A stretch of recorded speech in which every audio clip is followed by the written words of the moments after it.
My greetings, a new appointment with the real crimes detective, and tonight's case will take us to Florida when a husband finds his wife in the house. The house, which also had the family dogs, they were, you could say, witnesses to what happened, and the experts let them present their testimony in the case in their own way. A case that will show us the work of the investigators, how it can be able to uncover crimes. How will the dogs speak? This is what we will see in tonight's episode of Real Cases Detective. Welcome.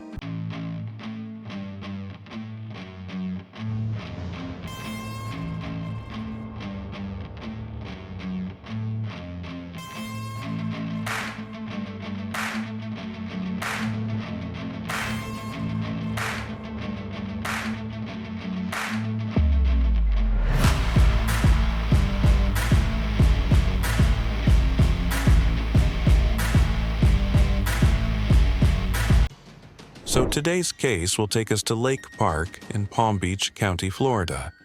We will talk about a couple, Cathy Rippeon and Jeffrey Lamb, living with their 3 dogs.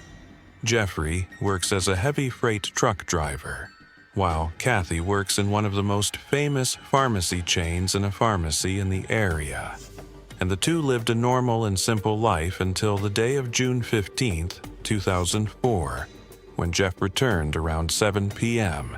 When he first entered his house, he discovers a terrifying scene.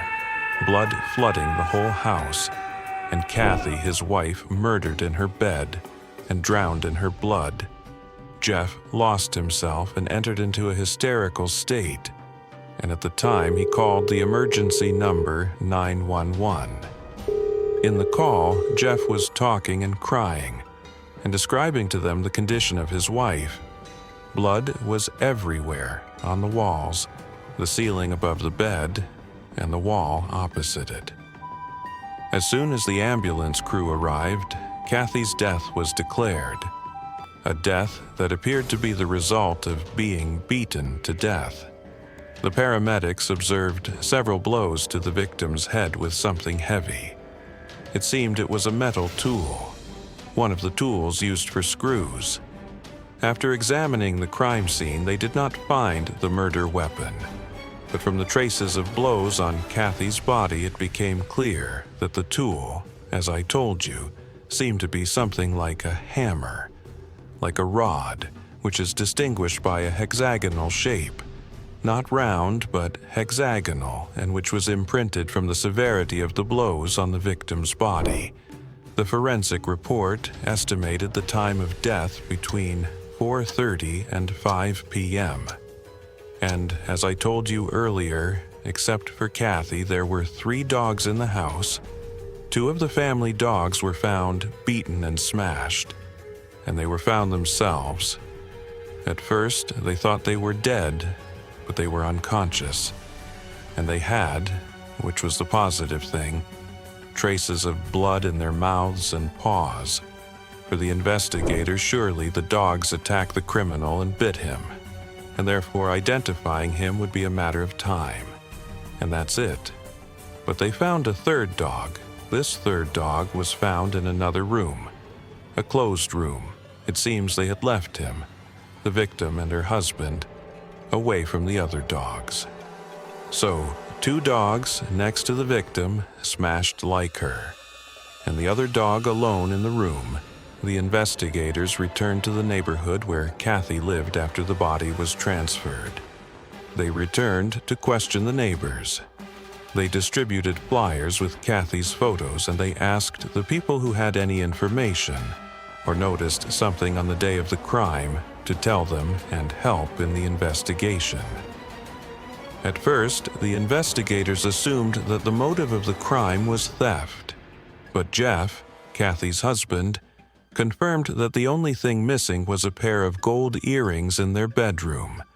There was an open closet, but the closet was open and all the items were in it. Nothing was stolen. In addition, above the dresser there were many of her jewels. They weren't stolen. Therefore, for the investigators, whoever did this didn't come for theft, or maybe he came to steal. And when the dogs attacked him, he fled with the earrings. Since Jeff, Cathy's partner, was the first to discover the body, he was the first suspect in this case. But when the investigators checked and didn't find fingerprints and such, they asked him, "Where were you on the day and the hour of the crime?" And Jeff had an alibi. At the time of Cathy's death, Jeff was by the testimony of his co-workers at work. The investigators at the crime scene, while doing their search, a lady comes to ask, "Is everything okay?" "Yes, ma'am. Please identify yourself," said the investigators. "I am Joy, Jeff's fiancée." "Doesn't he already have a wife?"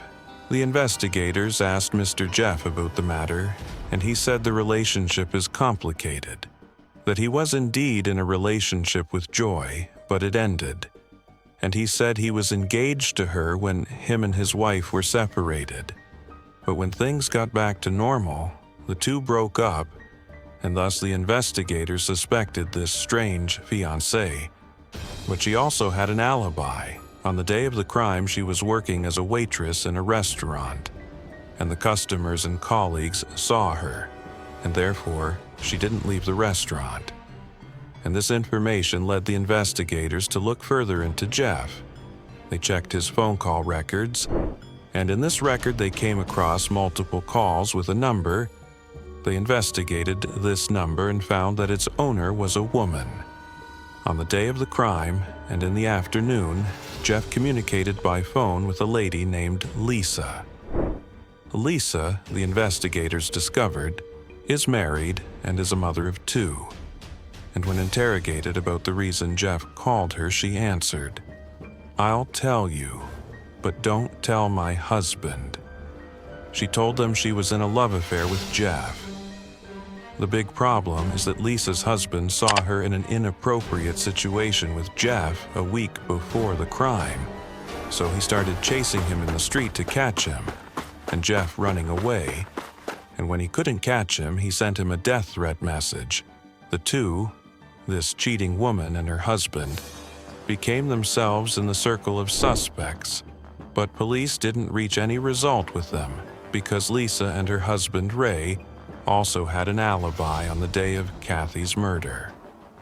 But the investigators continued suspecting Jeff and his calls, especially his calls with Lisa, because these calls happened on the evening of Cathy's murder.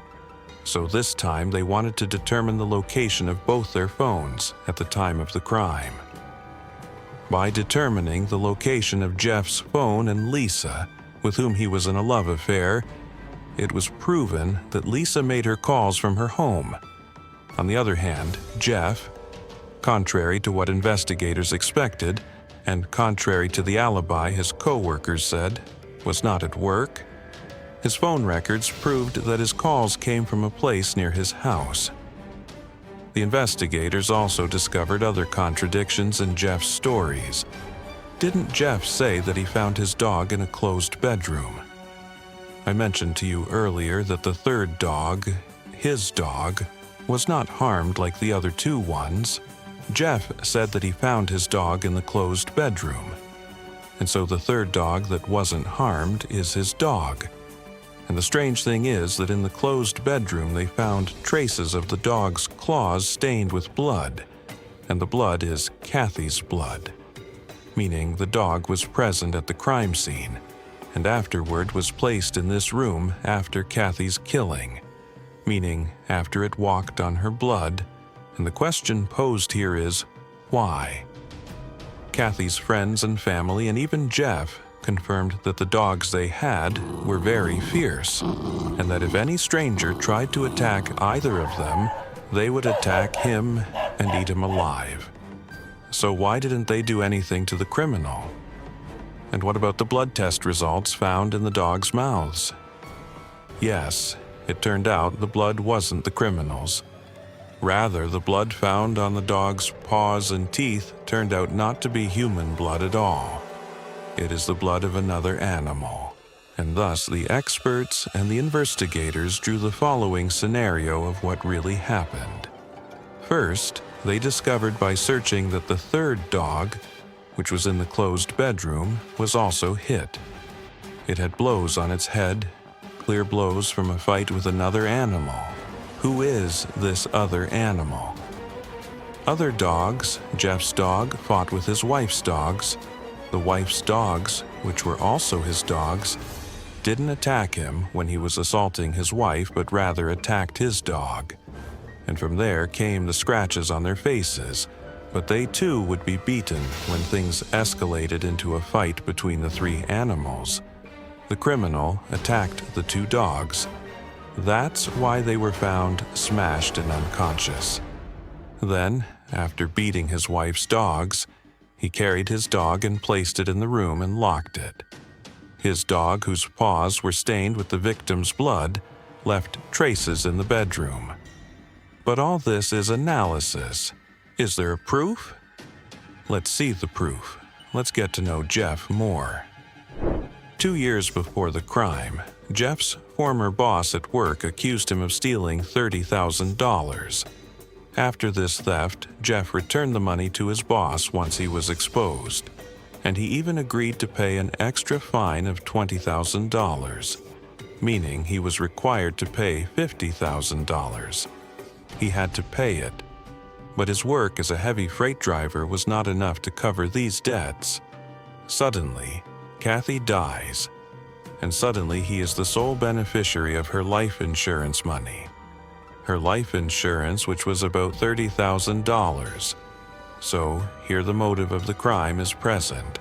But still, the investigators needed to find material evidence that would allow them to arrest Jeff, especially with the absence of the murder weapon and no fingerprints of the perpetrator. For this reason, Jeff's clothes would be analyzed again. The clothes Jeff was wearing on the day of the crime. The shirt, nothing on it. The shoes, nothing on them.